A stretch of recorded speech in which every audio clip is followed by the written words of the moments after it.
Assalamualaikum warahmatullahi wabarakatuh. Om Swastiastu, Namo Buddhaya, salam kebajikan, Shalom. Halo semuanya, terima kasih sudah berkunjung ke channel Wayah Horor. Sebelum kita mulai cerita horor yang penuh misteri kali ini, saya punya permintaan kecil nih. Ingat ya, jangan buru-buru klik subscribe. Tapi kalau kalian menikmati kontennya, saya akan sangat senang kalau kalian mau menuliskan Waalaikumsalam di kolom komentar bagi yang muslim atau jawab salam sesuai keyakinan kalian masing-masing. Dan jangan lupa untuk like videonya. Karena ingat, salam itu doa, dan doa itu adalah kekuatan yang luar biasa. Dengan menjawab salam di kolom komentar, itu seperti kita saling mendoakan kebaikan satu sama lain. Dan percayalah, itu lebih berharga daripada sekadar klik tombol subscribe. Oke, langsung saja kita mulai ceritanya. Selamat menyimak. Namaku Ujang Darmawan, 48 tahun. Orang-orang di kampung biasa manggil aku Mang Ujang. Sejak umur 25, aku kerja sebagai penggali makam di sebuah desa kecil di pelosok Sukabumi. Tepatnya di desa Cibungur. Banyak yang bilang profesiku aneh, bahkan menyeramkan. Tapi buatku, ini pekerjaan yang paling jujur dan, ya, paling sepi dari dosa. Setiap hari aku berjibaku dengan cangkul, tanah merah, dan liang lahat. Kadang ada jenazah bayi, kadang orang tua, kadang juga yang masih muda. Semua aku perlakukan sama, dengan hati-hati, dengan doa, dan dengan rasa hormat. Karena seaneh apapun hidup seseorang, saat ia mati, ia berhak atas tenang. Tapi sejak bulan lalu, aku merasa ada yang berubah. Entah kenapa, tiap kali aku menginjak tanah pemakaman, bau tanahnya berbeda. Bukan cuma bebasah biasa karena hujan semalam, tapi ada bau amis. Kayak bau besi karatan yang ngendap lama. Padahal aku udah hafal betul bau tanah sini, karena lebih dari 200 makam pernah aku gali. Awalnya aku kira itu cuma perasaanku. Tapi ada satu kejadian kecil yang bikin aku mikir ulang. Hari Jumat sore, aku diminta untuk gali satu makam baru buat seorang ibu tua yang meninggal karena stroke. Waktu aku mulai gali tanahnya, cangkulku kayak kena sesuatu yang keras. Awalnya kukira batu. Tapi waktu aku angkat pakai tangan, itu potongan papan nisan. Masih ada tulisannya samar. Amalia binti Zainal. Wafat 12 Juni 2004. Yang bikin bulu kuduku berdiri. Aku yakin betul, makam Bu Amalia itu nggak di lokasi yang sekarang aku gali. Aku ingat, dulu aku yang gali makamnya dan posisinya di pojok belakang, dekat pohon beringin. Kenapa nisan ini bisa ada di sini? Aku langsung berhenti gali. Keringat dingin netes dari pelipis walau matahari masih tinggi. Tapi yang paling aneh, malamnya aku mimpi. Aku lihat seorang perempuan tua duduk di tepi liang lahat. Bajunya putih, lusuh, rambutnya panjang menutupi muka. Tapi yang bikin aku nggak bisa lupa, dia nangis sambil bilang, "Aku belum waktunya, Mang Ujang. Aku belum waktunya." Paginya, aku bangun dengan dada sesak. Nafasku berat kayak habis lari jauh. Mimpi semalam masih melekat di kepala. Wajah perempuan tua itu samar-samar, tapi suara tangisnya jelas banget. Masih terngiang di telinga. Aku coba abaikan. Kupikir mungkin cuma kecapekan. Lagi pula, kerjaan masih nunggu. Siangnya aku kembali ke pemakaman buat ngecek makam yang kemarin belum selesai. Aku bawa bekal nasi bungkus dan termos kopi. Niatnya biar sekalian beresin sebelum maghrib. Waktu aku sampai di sana, Suasananya sepi. Aneh, biasanya selalu ada suara burung atau angin semilir. Tapi siang itu hening, terlalu hening. Aku berdiri di pinggir liang yang kemarin aku gali. Tanahnya belum terlalu dalam, sekitar 1/2 meter lagi. Tapi yang aneh, galian itu kelihatan seperti ditimbun kembali. Padahal, jelas-jelas nggak ada yang datang kemarin malam. Aku sempat tanya ke penjaga makam, Kang Jaja. Dia bilang makam itu aman-aman saja. Nggak ada yang datang sejak aku pulang. Aku mulai gali lagi. Baru beberapa cangkul, aku dengar sesuatu. Krek, krek, krek. Suara dari bawah tanah, seperti sesuatu yang bergerak, menggesek, merayap pelan. Aku berhenti. Kupikir mungkin cuma akar pohon. Tapi suara itu terus berulang, makin jelas, makin dekat. Aku jongkok, kupasang telinga ke permukaan tanah. Mang, Ujang. Suaranya kecil, serak, tapi jelas manggil namaku. Aku mundur refleks. Cangkulku lempar, hampir jatuh masuk lubang sendiri. Jantungku deg-degan, tapi aku belum lari.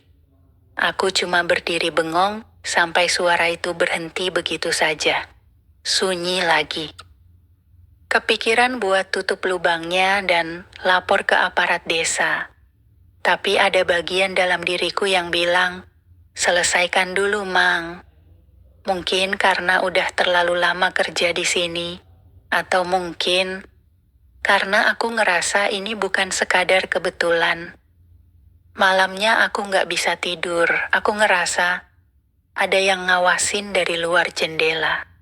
Dan benar saja, waktu aku ngintip keluar, aku lihat bayangan. Diameter berdiri di bawah pohon jambu.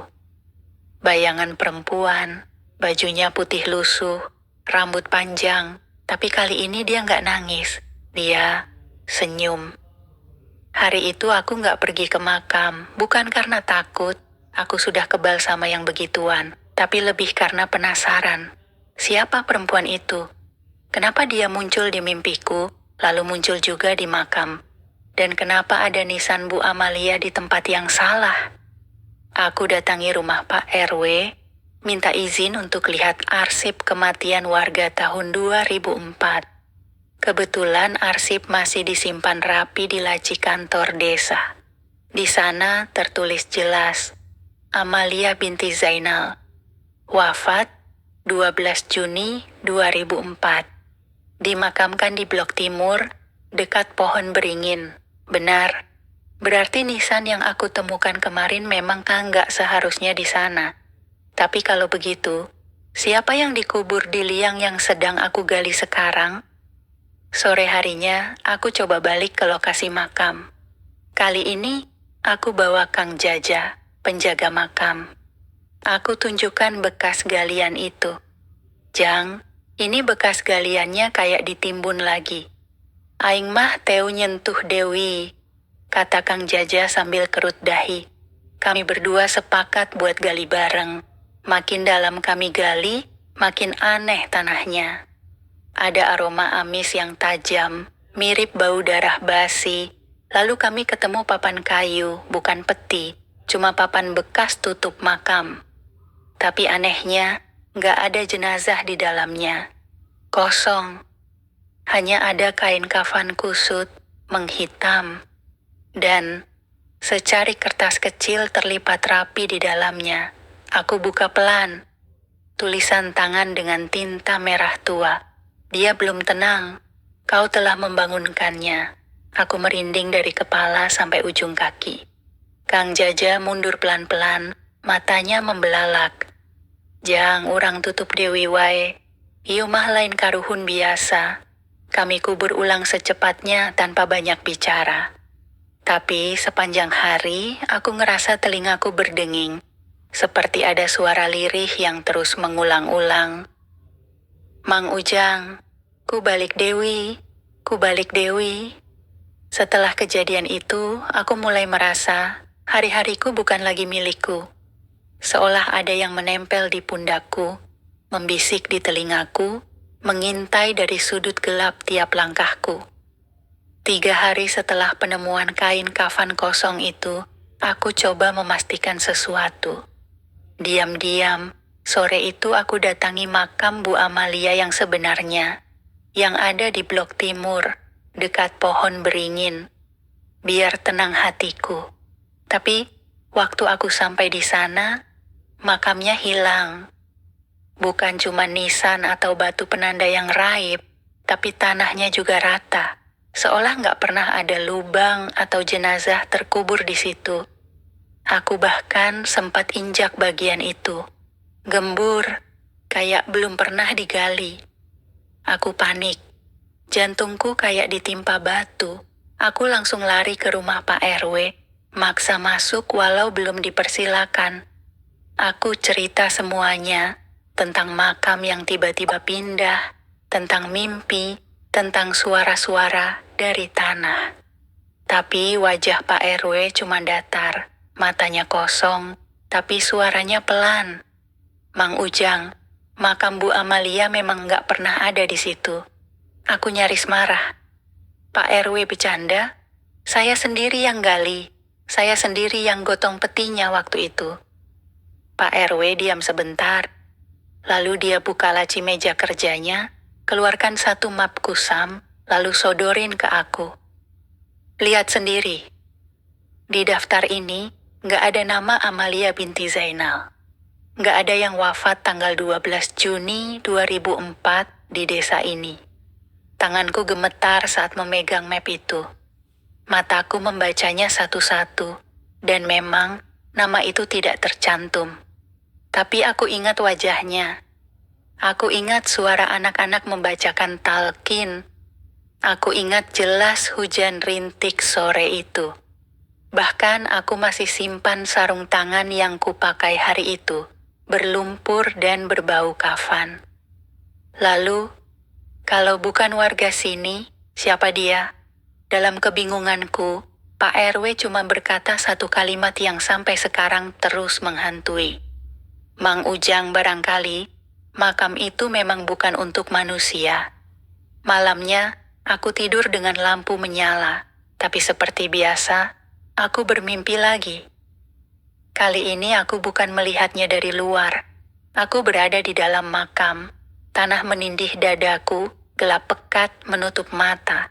Tapi aku bisa mendengar langkah kaki. Di atas sana, makin dekat. Lalu suara cangkul menggali, suara tanah dilempar, dan tiba-tiba wajah perempuan itu muncul dari tanah di atas. Dia menatapku dari atas liang dengan mata putih kosong. Gantian, Mang Ujang, giliran kamu yang kubur. Aku terbangun dengan teriak, keringat membanjiri tubuhku. Dan saat itu juga aku sadar, ini bukan lagi soal makam, ini soal utang lama yang harus dibayar. Pagi-pagi sekali, aku datangi rumah almarhum Kang Dadang, yang dulu bantuanku waktu nguburin Bu Amalia tahun 2004. Sekarang istrinya, Bu Lilis, tinggal sendiri sejak Kang Dadang wafat tahun lalu. Aku masih berharap, setidaknya ada satu orang yang bisa jadi saksi, yang bisa bilang, iya Mang, saya juga ingat makam itu. Tapi waktu aku tanya soal makam Bu Amalia, Bu Lilis garuk kepala. Perasaan saya nggak pernah dengar nama itu, Mang. Aku ulangi lagi. Aku ceritain kejadian saat penguburannya. Aku sebut siapa aja yang hadir, bahkan aku bilang waktu itu si Ustaz pakai payung biru. Tapi Bu Lilis tetap geleng-geleng. Mang Ujang, sampean sehat? Katanya pelan, suaranya mengibah. Sampean gak kecapean kebanyakan kerja gali kubur? Aku pamit pulang dengan kepala berat. Rasanya kayak dunia sedang mempermainkanku. Satu persatu orang yang seharusnya tahu, malah bertingkah seperti kehilangan ingatan. Tapi sesampainya di rumah, ada yang bikin aku tambah goyah. Di meja ruang tamu, ada buket bunga kamboja segar. ditaruh rapi. Padahal aku tinggal sendiri dan gak pernah suka bunga. Waktu aku dekati, aroma bunga itu langsung memukul hidung. Tajam, basah, dan menyayat ingatan. Lalu aku lihat di tengah-tengah buket itu, ada potongan kain kafan kecil, terikat simpul mati, dan di simpulnya ada helaian rambut panjang, hitam, sedikit beruban. Aku langsung bakar bunga itu di belakang rumah. Tapi waktu api membakar kain kafan itu, aku dengar suara lirih. Entah dari mana datangnya, suara perempuan. Kenapa dibakar, Mang? Kan belum waktunya. Malam itu aku niat puasa mutih. Minta kekuatan, minta petunjuk. Aku yakin ini bukan gangguan biasa. Ini dendam. Tapi dari siapa? Sekitar jam 2 malam, aku mendengar pintu depan diketuk pelan. Tok, tok, tok. Lalu sunyi. Lalu lagi lebih keras. Tok, tok, tok. Aku intip dari celah jendela.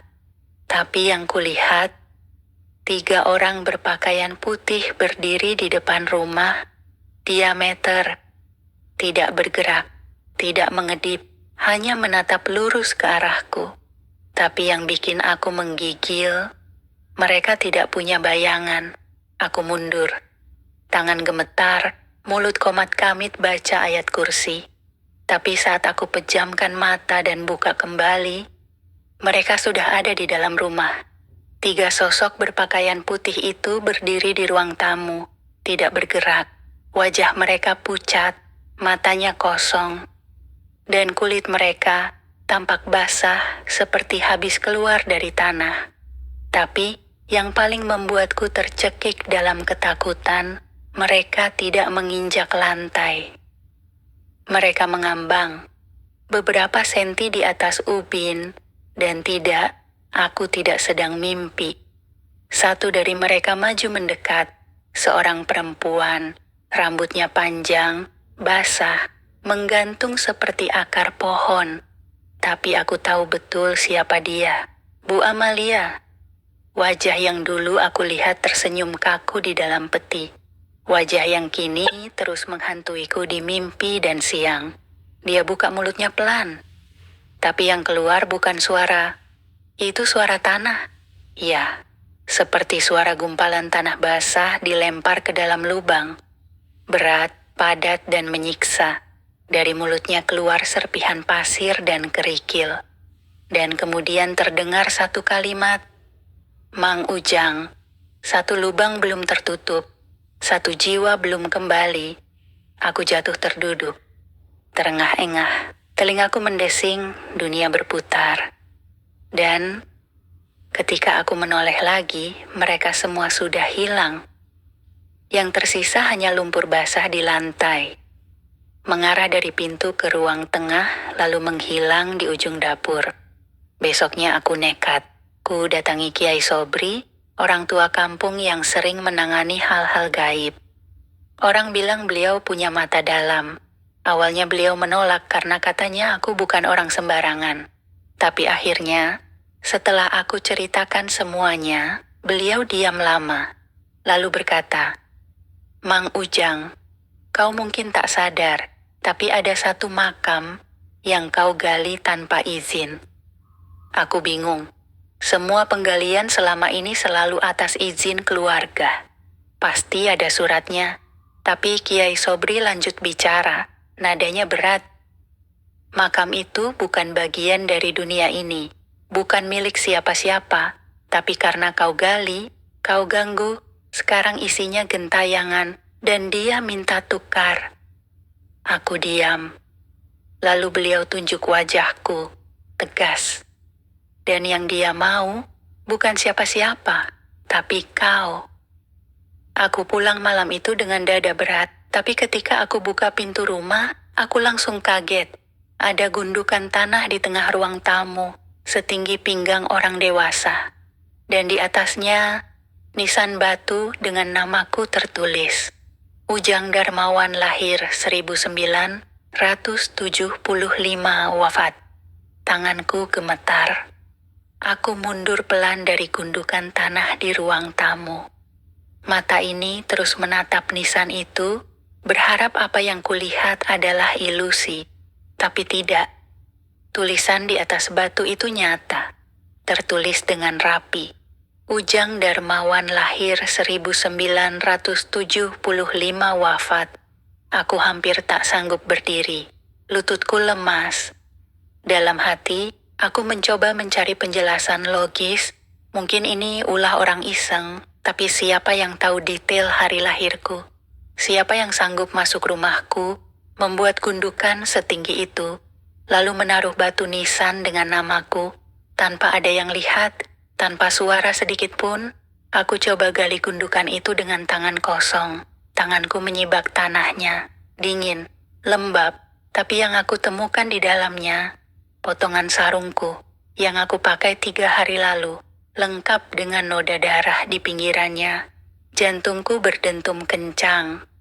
Aku ingat betul, aku simpan sarung itu di lemari. Tapi sekarang, ada di dalam tanah, seolah aku sudah dikuburkan. Seolah aku sudah mati, dan aku yang hidup ini cuma bayangannya. Aku kembali ke rumah Kiai Sobri malam itu juga. Kali ini aku bersimpuh di hadapannya memohon penjelasan. Beliau tidak langsung bicara, tapi memintaku duduk di tengah ruangan dan menyalakan dupa hitam. Beliau komat kamit membaca doa, lalu memintaku menutup mata. Dan saat aku menutup mata, tiba-tiba aku melihat makam. Tapi ini bukan makam biasa, tanahnya hitam, lebih pekat dari malam.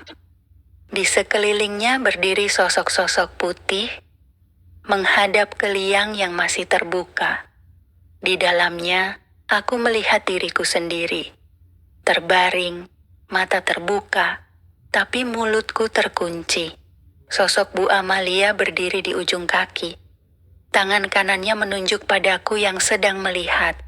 Kau gali tanpa izin, kau ganggu rumahku. Sekarang gantian. Lalu terdengar suara gonggongan anjing di kejauhan. Disusul suara azan subuh yang terdengar, mundur. Bacaan azan itu seperti diputar balik. Dan saat aku buka mata, aku sudah tidak di rumah Kiai Sobri. Aku duduk di tanah kuburan, di antara nisan-nisan, tapi semuanya tak bernama.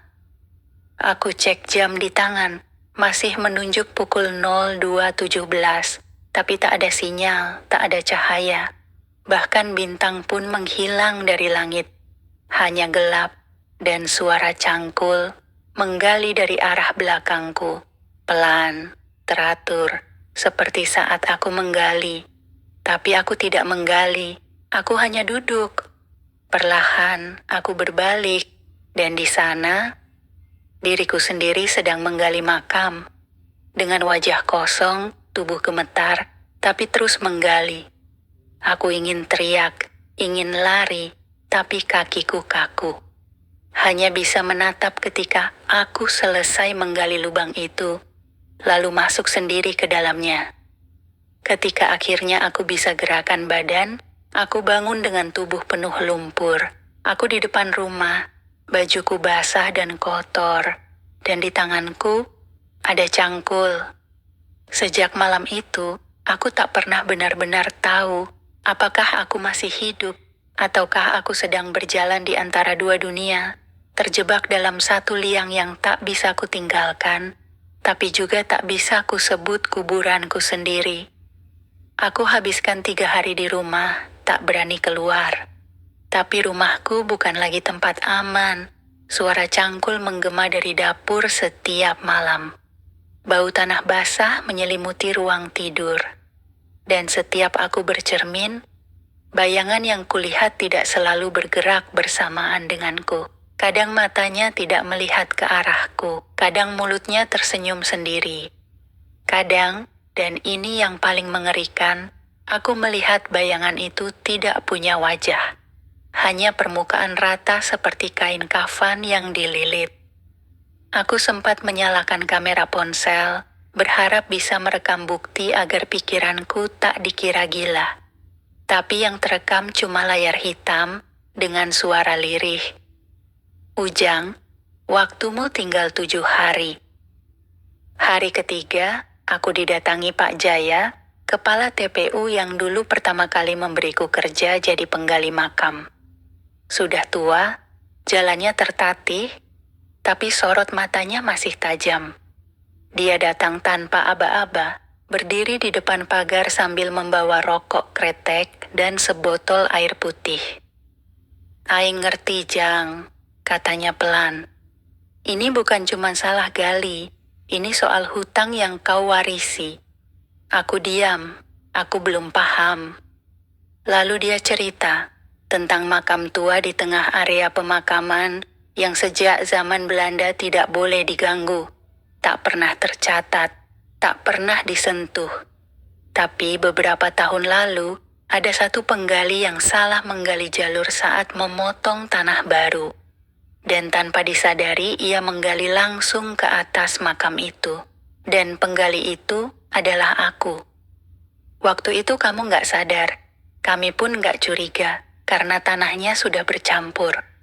Tapi sejak hari itu, yang kamu gali bukan cuma jasad, tapi juga batas. Aku merinding. Pak Jaya menyodorkan botol air putih itu. "Kalau kamu mau bertahan, Jang, kamu harus balikin yang kamu ganggu. Tapi ingat, bukan kamu yang pilih siapa yang harus diganti." Malamnya, aku kembali mimpi. Kali ini aku berada di jalan desa, berkabut, sepi. Dan di depan, ada iring-iringan orang berpakaian putih. Mereka membawa keranda. Aku ikut di belakang mereka. Langkahku berat, seperti dihisap tanah. Dan ketika keranda itu dibuka, aku lihat siapa yang di dalamnya. Ibuku. Mataku membelalak. Aku menjerit berlari, mengguncang tubuh di dalam keranda itu. Tapi perempuan tua itu hanya menatapku dan tersenyum. "Kau tak bisa lari dari janji, Ujang. Setiap penggali harus menggantikan apa yang ia ambil." Dan saat aku melihat ke tangan kiriku, ada tanah merah menempel. Kini aku tahu, ini bukan soal mimpi lagi. Ini soal perjanjian. Dan waktuku tinggal 7 hari. Hari keempat, aku sudah kehabisan akal. Rasanya seperti dihitung mundur oleh sesuatu yang tak terlihat. Setiap malam mimpi makin dalam, makin nyata. Dan sekarang siang pun sudah mulai menunjukkan tanda-tandanya. Bayangan orang lewat tanpa suara. Tanah di depan rumah yang tiap pagi tampak lebih tinggi.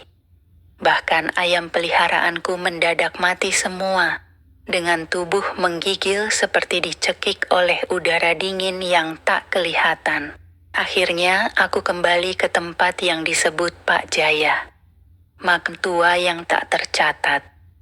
Letaknya di bagian belakang, agak tersembunyi, tepat di bawah pohon beringin tua yang batangnya sebesar pelukan 5 orang dewasa. Tak ada batu nisan, hanya segundukan tanah yang tak pernah rata meski sering diratakan. Aku gali perlahan, tapi bukan untuk membongkar. Aku cuma ingin merasa, mungkin bisa bicara langsung, siapa tahu. Tapi sebelum aku bisa menyentuh tanah, tanah itu bergerak sendiri. Bukan seperti longsor, tapi seperti bernafas. Naik, turun, seperti ada dada seseorang di bawahnya. Lalu muncul sesuatu. Sebuah kotak besi kecil terlempar dari tanah ke depan kakiku. Aku buka dengan tangan gemetar. Isinya kartu keluarga.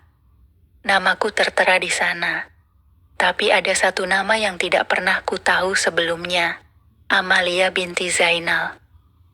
Dan di bawahnya tertulis, status anak angkat. Diangkat tahun 1998, hilang tahun 2004. Aku tercekat. Tidak mungkin. Aku tak pernah tahu. Ayah dan ibuku tak pernah cerita. Tapi kemudian aku sadar, tahun 2004 adalah tahun aku menggali makam Bu Amalia. Jadi, apakah yang aku kubur dulu itu bukan orang luar? Apakah aku sendiri yang mengubur saudara angkatku? Malam itu aku datangi rumah Pak Jaya lagi. Tapi rumahnya sepi, gelap, terkunci. Aku tanya ke tetangga. Mereka bilang, Pak Jaya? Loh, Mang, kan Pak Jaya meninggal 7 tahun yang lalu. Darahku membeku. Aku langsung buka catatan kematian di balai desa. Dan benar, Jaya bin Mahmud wafat 17 Juli 2018. Penyebab jantung. Jadi selama ini, siapa yang bicara denganku? Siapa yang memberiku air putih itu? Dan lebih penting lagi, air apa yang sudah aku minum? Tubuhku mulai demam sejak malam itu, tapi bukan demam biasa. Aku merasa tubuhku membusuk dari dalam, seperti jenazah yang terlambat dikubur.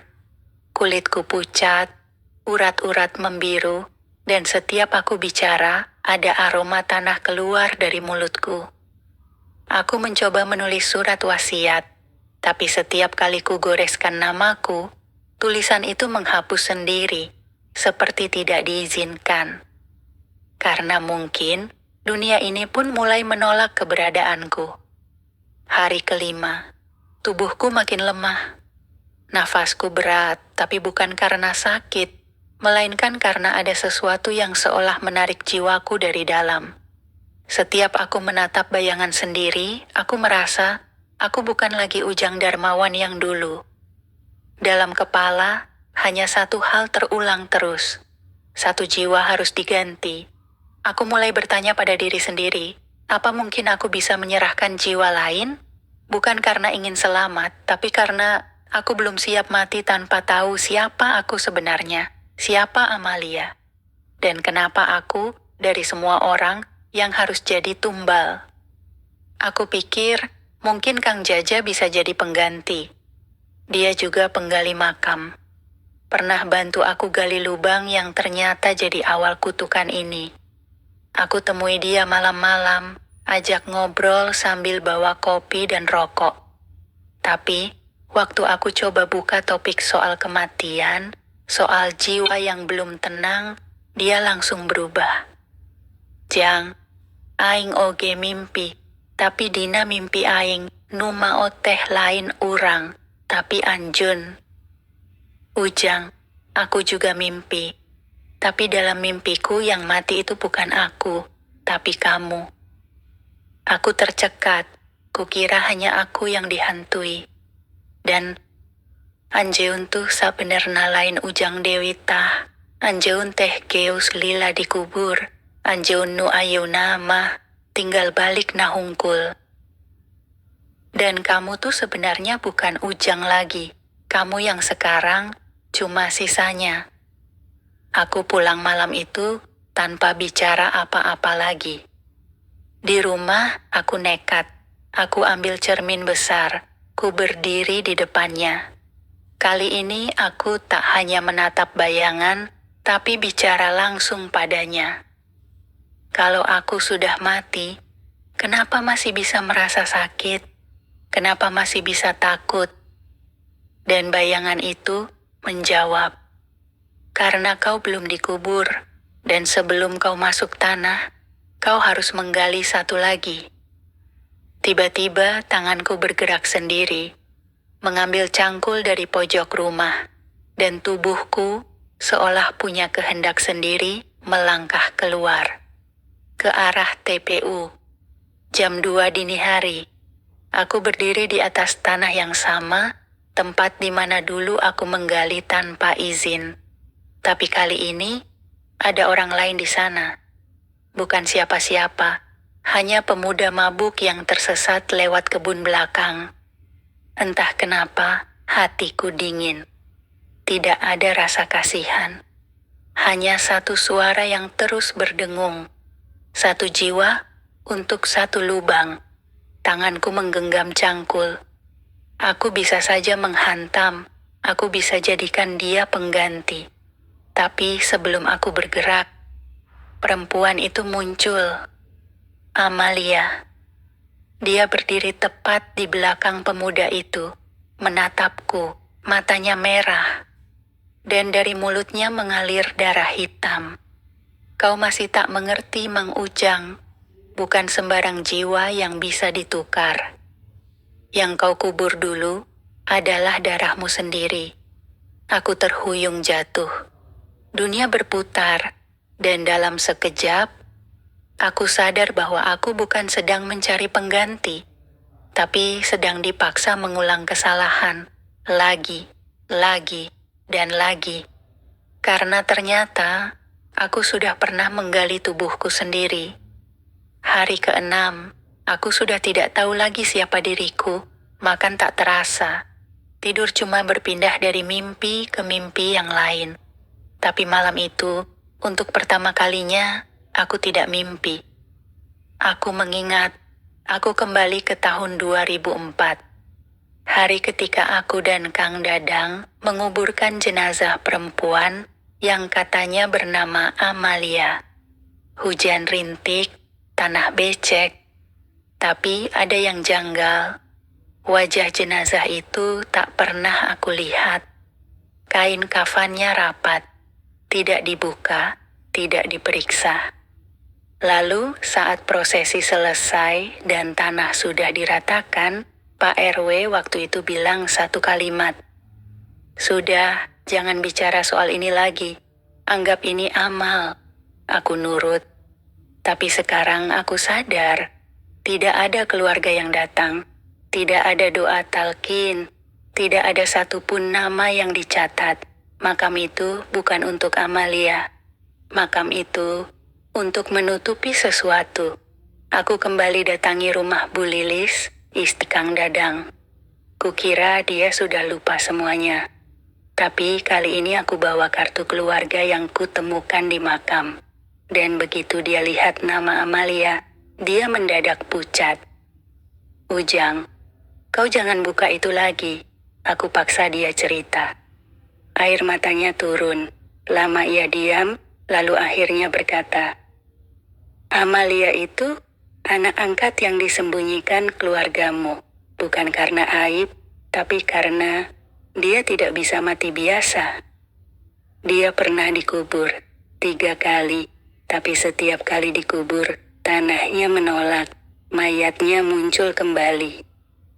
Sampai akhirnya, ayahmu minta bantuan ke orang pintar, disuruh dikubur tanpa upacara, tanpa nama, dan bukan di tempatnya. Tanganku gemetar. Jadi, saat aku menggali makam itu dulu, aku bukan sedang membantu orang mati, tapi justru mengikat kembali arwah yang sudah ditolak bumi. Malam ke-7, pukul 03.17, tepat 7 hari setelah pertama kali suara itu memanggil, aku kembali ke pemakaman. Hujan turun, tanah basah. Tapi kali ini aku tidak sendiri. Sosok-sosok berpakaian putih mengelilingi lokasi makam tua itu. Diameter menatapku. Di tengah mereka berdiri Amalia. Kali ini wajahnya jelas, dan aku terkejut karena wajah itu mirip wajahku. Kau pikir kau Ujang? Kau pikir kau menggali aku? Kau salah. Yang dikubur waktu itu adalah dirimu. Aku cuma mengambil tempatmu. Tubuhku jatuh. Pandanganku gelap. Tapi sebelum semuanya hilang, aku lihat jasadku sendiri dalam kafan putih terbaring dalam lubang, dan aku berdiri di luar tubuh itu. Aku bukan Ujang lagi, aku cuman roh yang belum sadar bahwa aku sudah mati sejak 2004. Aku tak tahu bagaimana menggambarkan rasanya terlempar dari tubuh sendiri. Di hadapanku, jasadku terbujur dalam kafan, kaku, dingin, sementara aku berdiri di samping liang lahat yang aku gali sendiri. sendirian, atau lebih tepatnya, bersama diriku sendiri. Sekelilingku hening, tapi tanah bergetar, langit seperti tertarik turun. Sosok-sosok putih yang tadi mengelilingi makam perlahan lenyap satu persatu, menyisakan satu, Amalia. Dia berjalan mendekat. Kakinya tak menyentuh tanah, rambutnya tergerai basah, wajahnya samar, tapi mirip aku, terlalu mirip. Dan saat dia bicara, suaranya seperti bergema dari dalam kepala. Mang Ujang, sudah saatnya kau pulang. Aku bukan kau, tapi aku pernah jadi bagian darimu. 7 hari lalu, saat kau menggali liang ini, yang terbuka bukan cuma tanah, tapi kenangan, dosa, perjanjian lama. Aku bingung, kenapa aku? Karena kau yang pertama menggali tubuhmu sendiri, karena kaulah yang mengikatku di tempat yang salah. Dan karena kau belum pernah benar-benar mati. Amalia lalu menatap liang kubur, dan aku melihat jasadku membuka mata. Aku terperanjat. Tubuh itu bergerak, pelan, seperti menarik napas, seperti hendak bangkit. Dan saat itu juga, aku dihadapkan pada pilihan. Kembali ke tubuh itu, dan hidup sebagai Ujang. Atau biarkan tubuh itu bangkit tanpa aku di dalamnya. Aku menatap Amalia. Dia hanya berkata pelan, kalau kau kembali, semua akan dimulai dari awal. Tapi kalau kau pergi, kau tak akan pernah dikenang. Aku mundur, menatap liang yang pernah jadi tempat kerjaku. Cangkul, tanah, bau anyir, semua itu bagian dari hidupku. Tapi sekarang, liang itu adalah rumah yang menolakku. Aku menoleh ke arah Amalia. Kalau aku kembali, apakah kau bisa pergi? Dia tersenyum. Perlahan tubuhnya mulai kabur, memudar, seperti kabut yang diserap fajar. Tapi sebelum menghilang dia berbisik, sudah cukup, aku yang terjebak, sekarang giliranmu memilih. Aku melompat, masuk ke liang, tapi bukan untuk hidup kembali, melainkan untuk menutup tanah dari dalam. Aku tarik tanah-tanah itu dengan tanganku sendiri. Ku benamkan tubuhku, ku hilangkan napasku. Dan di saat terakhir sebelum semuanya gelap total, aku dengar satu suara. Terima kasih Mang Ujang. Kini aku bisa benar-benar mati. Hari ke-8, orang-orang kampung ramai membicarakan kejadian aneh di TPU Cibungur. Pagi-pagi, penjaga makam menemukan satu liang kubur yang tertutup rapi, tapi tidak tercatat dalam data kematian desa. Yang aneh, di atas tanahnya tertancap cangkul tua berkarat. Tak ada nisan, tak ada nama. Tapi warga merasa liang itu punya aura yang aneh. Burung-burung tak pernah terbang di atasnya. Anjing tak mau mendekat, dan saat malam datang, sering terdengar suara cangkul menggali dari bawah. Di hari yang sama, seseorang kembali ke rumah tua milik Mang Ujang. Tubuhnya mirip, bajunya sama, tapi sorot matanya berbeda. Tatapannya kosong, langkahnya pelan, seperti belajar berjalan ulang. Orang-orang menyapa, tapi ia hanya mengangguk, senyum tipis, dan menghindar dari keramaian. Bu Lilis datang menjenguk, merasa aneh.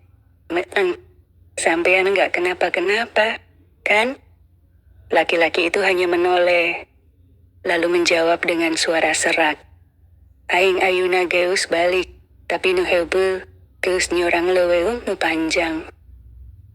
Aku sekarang sudah kembali, tapi yang lama sudah menyeberang hutan panjang. Malam itu, lelaki itu duduk di depan cermin, dan cerminnya tidak memantulkan bayangan. Tapi saat ia tersenyum, senyum tipis dan datar, cermin itu retak perlahan. Di mimpi orang-orang, sosok Mang Ujang sering muncul lagi. Tapi kali ini bukan menggali. Ia berdiri di dalam liang, sambil menatap ke atas ke arah siapa saja yang menonton. Dan dalam beberapa mimpi itu, terdengar bisikan.